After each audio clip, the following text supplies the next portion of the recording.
In today's notes, we're looking at the final method for solving quadratics that we're going to cover. We've talked about several methods already, and this is the one that's kind of like the big hammer that can solve any problem, but it's not elegant. So while this method can be used to solve any quadratic equation that you have, it's not the best choice. It should be our last resort if nothing else that's better works. So just before we talk about it as a quick recap, we have a total of 5 methods for solving quadratics. So the first and easiest method is by GCF alone. So GCF only, and that applies when c equals 0. So when the y-intercept is one of our x-intercepts, then it makes everything really simple. So for example, if I have 2x squared plus 5 equals 0, 5x, sorry. I just factor that as x times 2x plus 5 equals 0. And now I have my solutions are x equals 0 because one of my x-intercepts is the y-intercept. And I also have negative 5 halves, so I wrote those out of order. It's all right. We'll get over it. The second way is by basic algebra. So that is what we use when we have something like x squared plus 8 equals 0. We can subtract 8 from both sides using inverse operations. And then, I always do that, x squared minus 8 equals 0. We can add 8 to both sides, and we get x squared equals 8, and then we just use the inverse operation of square rooting in order to get x equals plus or minus. We simplify this radical to 2 root 2. So we use that method several times. One, when b equals 0. So if there's no x term, then we have 2 symmetric roots that are the same positive and negative number. We can also use this in vertex form, and it's kind of the basis of what we did with completing the square, because completing the square forces us into vertex form so that we can then use this method to finish solving. Number 3 is factoring. Factoring covers a wide range of things. So we include perfect square trinomial special case. We also include anything where we need to factor with the area model. So the whole process of finding a pair of factors where a times c is the product, and then a plus, they multiply to make a times c and add to make b. So we spent days on that. The next one is the one we did most recently, completing the square. So in that one, we start with standard form, and then we basically force it to be a perfect square, which is putting it into vertex form. And then we're going back up to here and using basic algebra to solve.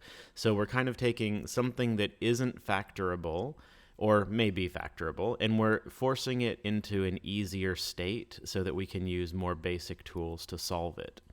The final method that we're covering today is called the quadratic formula.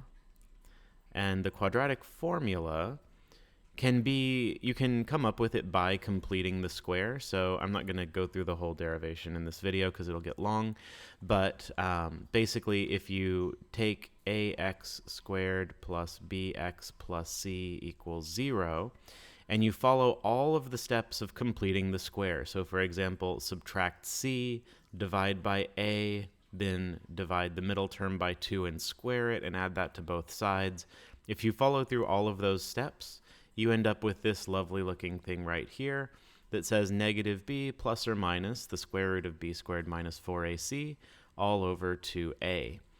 So I like to think of the quadratic formula really, though, as being 2 parts. We have negative b over 2a, which we know from standard form gives us the axis of symmetry. And then from the axis of symmetry, so on my graph, I now know where the middle is. The second part, the square root of b squared minus 4ac over 2a, is telling us how far away the zeros are. So it's telling us this distance from the axis of symmetry where we're going to find the 2 x-intercepts. So it's really two parts. So this is the AOS, and this is the distance away that the zeros are. Fortunately, you don't have to memorize this, at least not this year. You'll probably be expected to memorize it for Algebra 2, and as you use it, you'll probably just memorize it anyways. But this is on the star chart, so it will always be available either on the board or on the star chart in Aware. So you do not need to memorize it. You just need to know what A, B, and C are from standard form, and then plug them in where they go. This is going to lead to some pretty ugly math and ugly radicals. So that's why if we can use one of these methods, 1, 2, 3, or 4, they are preferable. And then this number 5 is our last resort if none of those work. So there's not much to explain. It's just plug numbers into a formula. So let's look at some examples and see how it works. So our first problem, first thing we need to do is know what A, B, and C are. So A is 5, B is -2, and C is -1. And the signs are important. We need to make sure we keep those straight. So I'll put the formula over to the side here so we can kind of refer to it if we need to. -b plus or minus square root of b squared minus 4ac all divided by 2a. So first thing we need is the opposite of b. So we have 2 plus or minus square root, and then the first thing under the radical is b squared. Keep in mind that when we square b, it doesn't matter if it was positive or negative. This number will always be positive because -2 times -2 is +4. We subtract from that 4 times a times c. So a is 5 and c is -1. So again, keep signs straight. They are easy to get mixed up. On the bottom, we have 2 times a, so that's 2 times 5. Now we have to just simplify stuff and make it neat and tidy. So in my radical, I have 4 minus, and then this section here gives me -20. So I have 4 minus -20, so I would have 2 plus or minus square root of 24. 4 minus a negative gives us a plus, all over 10. Now I need to simplify my radical. The square root of 24, I can take a 4 perfect square out of there, so it simplifies to be 2 root 6. So my next step would be to put 2 plus or minus 2 root 6 all over 10. Now there's one more step, which is there are 3 terms in this expression. I have my integer part of the numerator, my radical part of the numerator, and my denominator. If all 3 of those have a common factor, then I need to simplify my fraction. So think of this as being 2 over 10. I would need to change to 1 over 5. But I'm only allowed to do that if I simplify all 3 pieces together. I can't just simplify 2 of them. So, for example, I'll write over here to the side. If I have 2 plus or minus root 10 over 10, something like that, I cannot simplify just these 2 without simplifying the last one. It's basically like this 10 in the denominator needs to be distributed to both things in the numerator. And if we take it away from just one, we're not distributing evenly.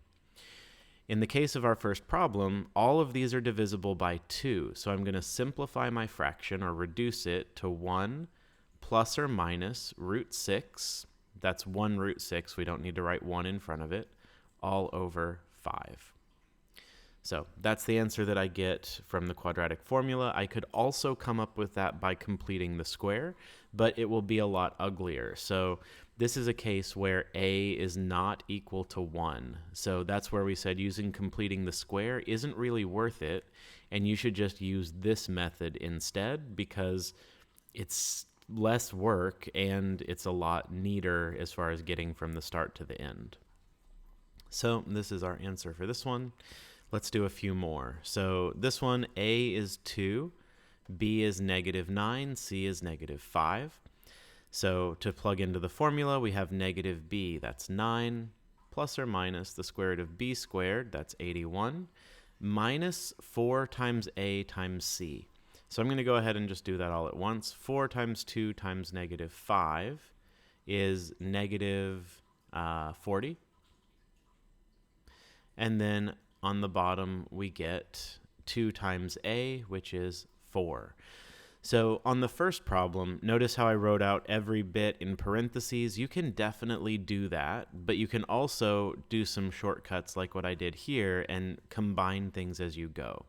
So you can multiply 4ac all together. I could even have simplified this a little more and noticed that it was going to be negative and done 81 plus 40 and not worried about having a minus minus in there.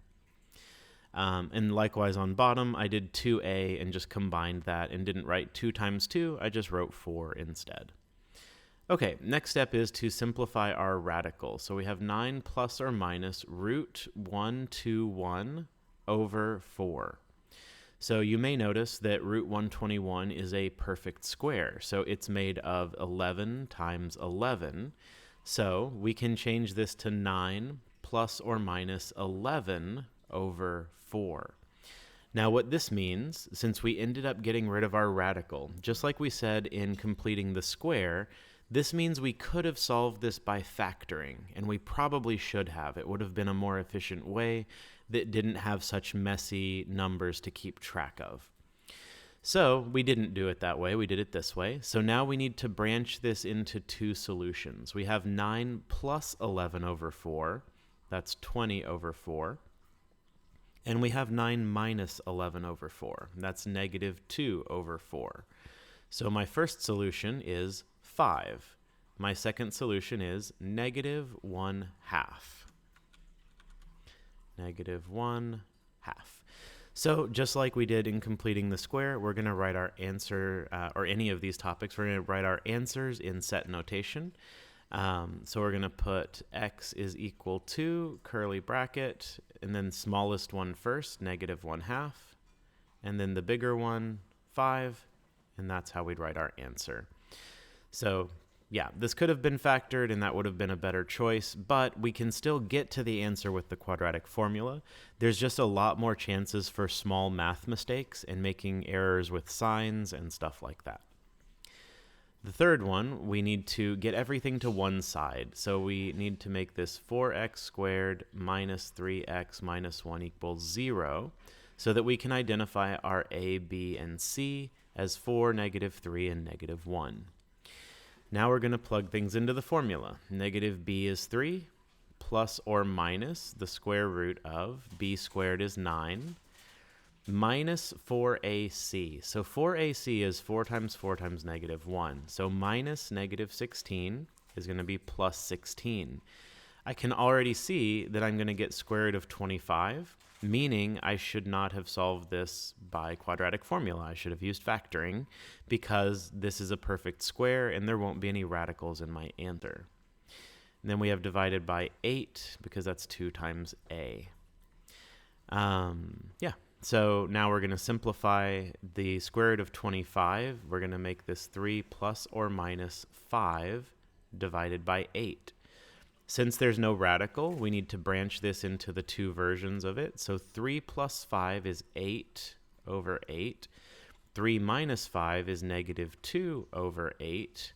So my solutions are 1 and negative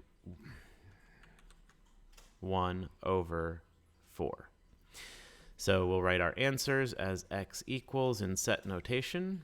Negative 1/4 will be first because it is negative, and then 1, like that. I want to skip ahead and find one that has a GCF because it's still important, no matter what method we're using, that we look for greatest common factors. So I'm going to skip down to this one on row 3 and bring everything to one side. We get 2x squared minus 12x plus 10 is equal to 0. All of these are divisible by 2, so I'm going to divide the whole equation by 2 and get x squared minus 6x plus 5 equals 0. This, unfortunately, again, is factorable because I could use a -5 and -1 to make -6 in the middle. But these notes are about quadratic formula, so yes, I should factor this, but let's use the quadratic formula instead. So in this case, a is equal to 1, b is -6, and c is 5. So negative b is 6, plus or minus, b squared is 36, and then we have minus 4ac. So 4 times a times c is 20. So we do minus 20. And divide by 2 times 1 is 2. Now we can make this square root of 16. So I can simplify this to 6 plus or minus 4 divided by 2. Again, since this was factorable, I need to branch this out. There's no radicals. So I have 10 over 2, that's 5, and I have 2 over 2, that's 1. So my solutions are x equals 1 and 5. All right, let's see if we can find one that's not factorable. The next one is not factorable, so I know there's no factors of 8 that are going to add up to 3, or subtract to 3, I guess. So we have p squared minus 3p minus 8 equals 0. This is not factorable, and it's not a good candidate for completing the square because my coefficient of p is an odd number. Remember that for completing the square, we want a to be 1 and b to be an even number. So this one is a great case for where we want to use the quadratic formula. We're going to put 3 plus or minus the square root of 3 squared, that's 9, which is now a hexagon. 9, and then minus 4ac. So 4 times 1 times -8 is -32. Since I have minus -32, I'm actually adding 32. If it helps you to do what we did in the first one and write out the minus, so what we did up here, and write out the minus and then 4ac, definitely do that if you can't keep your signs straight. This is one of the biggest spots that we make mistakes, is with the sign on this 4ac part. And then this is all over 2. So this one's kind of nice. It's a perfect quadratic formula one. I can't simplify square root of 41. I can't simplify my fraction. So I just end up with the final answer of 3 plus or minus root 41 over 2. And that got us to our answer very quickly and efficiently compared to any other method. The less simplifying there is as you do the work, the more likely it is that this was the best method. All right, so there was one thing on the first page I kind of glossed over. I was hoping we'd find an example. We may just create one. It said this note right here: if the results have a negative under the radical, then we stop that problem and we write no real solutions. And that's the end of the problem. We're not going to do anything beyond that. So anytime that you have to take a square root of a negative number, the problem's done. You just get out of there and move on with your day and put no real solutions. So looking at these, I think that I chose to skip ahead right when we would have found one that had no real solutions. So let's look at the first one on the second row. It looks like it's going to have no real solutions because my 4ac is going to be a large positive number, and my b squared is going to be a small number. So let's see what happens. A is 3, b is -1, and c is 2. So we start off with positive 1 plus or minus the square root of -1 squared, which is 1, minus 4 times a times c. So that's 4, 12, 24. And we divide by 6. So here we have the square root of -23, and we cannot square root a negative number in Algebra 1. So we stop this problem here and we write no real solutions. So what that means in terms of a graph is that we have a parabola that turns around before reaching the x-axis. So there are no solutions. Remember that solutions are x-intercepts. So this thing never touches the x-axis. It could also be down here like that. But if it never touches or crosses the x-axis, then there are going to be no solutions for us to find. This can happen with completing the square or with quadratic formula. So whenever it happens, we just write no real solutions. In Algebra 2, you'll learn about complex numbers and the idea of taking the square root of -1 and calling it I, which is the imaginary number. It's a not real number. It's in a different numbering system. So once you learn about that, you'll have a way to complete these problems. But for Algebra 1, we stop right here and put no real solutions. So I think that's enough examples. Really, all we're doing with this is plugging numbers in and trying to keep track of signs and keep our numbers straight. So that's all the examples I'm going to do for the notes. I'll leave the rest for you to do along with the extra practice that's the homework and on Canvas.